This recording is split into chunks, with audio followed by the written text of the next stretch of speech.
Good day mga ka-GT sa akalam, mekos-mekos na yan, tornado na yan mga insan. At siyempre po, na ito na naman, binigyan na naman sa akin ni Major number 2 ang susi. Alam na di, siyempre, papalamigin ko muna sa akin ni Major number 2.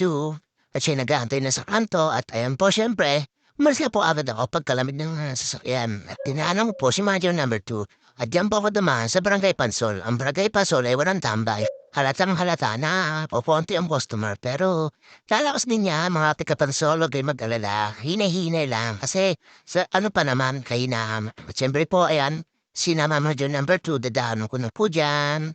At alam niyo na po gagala yung si Major number 2. At siyempre pupunta na ako kay Major number 1. Para kaunin si Manager number 1 ano pumasok na ako ng Villa Remedios. At siyempre po paparita ang bida.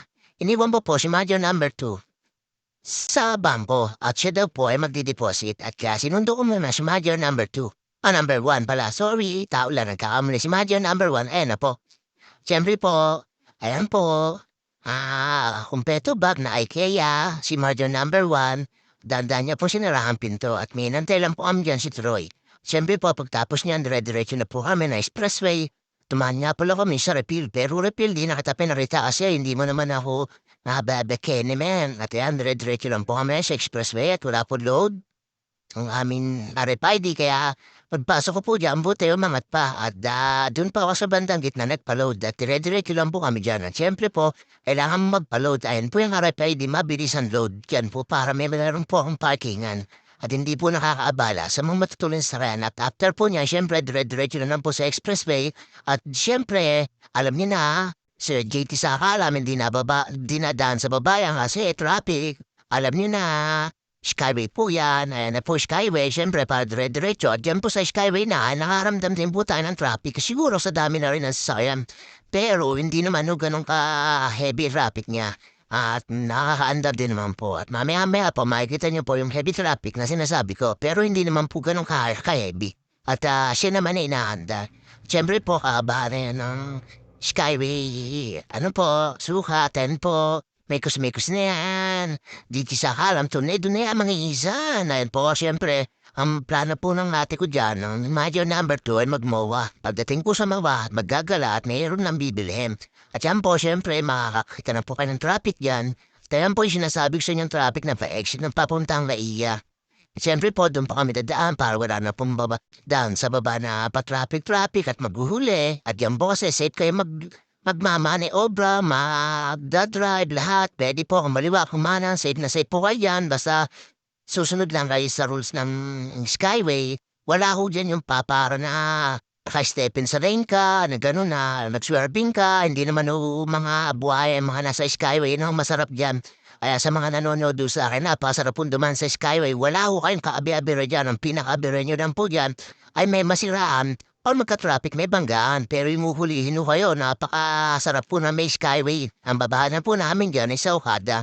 At syempre po, pagdating sa Okada, papuntang Solar po, wala rin po manghuhuli. Ang sarap po magmaneho dyan. Wala akong paano ang dibdib nyo dyan. Syempre, ayun po, kakanan na po kami sa pumunta na iya. Isipin nyo, wala akong banday. Wala akong kakahaba-haba kayong magmamaneho dyan sa party na yan. Basta Skyway po, wag lang mo kayo magiging pasaway talaga at meron siyang maximum at minimum na takbo. Kaya kailangan nyo lang po sumunod. Siyempre po, ayan na po yung papuntang Naiya, Resort World, ayan po. Ang hilig pong dumaan dyan ni JT sa kalam. Pero merong kamahalan din naman po yung bayad dyan.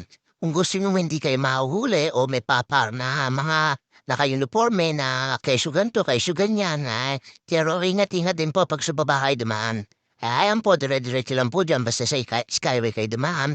At syempre po, dadaanan dyan Terminal 3 bago kayo makapunta ng Resort World. At ayan po yung Resort World.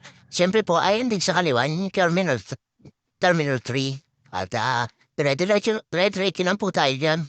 Sorry po, medyo nabubulot, nakain po kasi ako. At dire-diretso lang po tayo dyan, mga ka-JT sa kalam. At wag po nga pala kayo papasok sa kahit anong exit dyan. Basta dire-diretso lang po kayo. Baka maligaw ko kayo pababa ng Terminal 3. At siyempre po, ayan o, dire-diretso lang po tayo. At tungo kayo dadaan sa may Makapagal. At makita niyo po yung Makapagal na yan. Kakanan naman po kayo papuntang Entertainment City sa Okada. At diyan po sa daan na yan at wala rin pong kaabi-abira dyan. Basta dire-diretso lang po kayo. Wala na ho magduturo sa inyo dyan ng ways or ano mang sign ng mga kapulisan or sino man ano, basta dire-diretso lang ho. Napakasarap po manakbo ho diyan kasi kampante ho kayo na hindi kayo mahuhuli at siyempre pagbaba ko po ng Skyway, dire-diretso na po ako pa Okada at yan po makikita niyo po mamaya-maya Okada. Yan po sa Okada ay malawak din yung mga kalsada. Wala akong pakalat-kalat diyan ng mga MMDA or anumang mga ahensya na sasabihin siya, "Oh, ganyan, ganito." Wala po diyan, ayan. Kahit po kayo mag-swerving diyan, pero 'wag naman ho kayo maging pasaway. Siyempre after ho niyan makikita niyo na po ang Okada. Pagdating niyo po sa Okada, yan po nakikita niyong building sa kaliwa ay sa bandang dulo niyan ay kakaanan naman po kayo para makarating kayo papuntang Soler. At ayan po yung kada sinasabi ko, eh, ano, gaano kasarap po magmaneho diyan na wala akong abala. Dire-diretso lang ho, wala akong traffic diyan, no? Ang lapad pa ng kalsada. Siyempre, pagkakanan niyo po diyan sa dulo ng Okada, makikita niyo naman po ang Soler na napakalaking Soler. Diyan po sa Soler na yan, matutumbok niyo diyan, may circle po diyan. Ayan po, kita niyo naman po, linis ang kalsada, di ba? Sana po, wag na pong maanuhan ng MMDA kasi napakasarap po magmaneho diyan.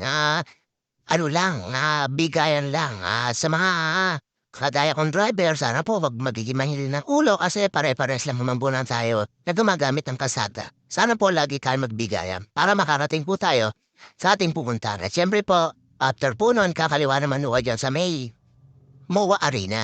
Pagdating po dyan sa MOA Arena, siyempre po, alapit na dyan ang IKEA. Dyan po ako paparada para lagi ko nakikita at mabilis kaming makauwi papuntang parking lot kasi kokonti lang naman ang pinagpapasukan diyan, hindi kagaya sa MOA na mall of Asia na napakalaki at ang daming parking. Siyempre po, after po niya stoplight na yan, meron pong right turn dyan. At siyempre po, papasok na po kayo dyan, mga GT sa alam. Diyan na po kayo maghahanap ng parkingan. Napakalawak po ng parking dyan. Maliban lang po, pag may mga event or may laro dyan sa MOA Arena. Diyan po kasi sa MOA Arena, ayan ang ginagamit na parking lot ng mga player at ng mga manonood. So, siyempre po, chinecheck ko po dyan. Pay na lang po pag may time at yan po, siyempre, tapos check upin na po ako niyan. Ayan po, siyempre, bukas bintana para, para safe. At ayan po, dyan po, may magbibigay po ng ticket. At siyempre po, after po niyan, maghahanap na po kayo ng parking lot niyo dyan.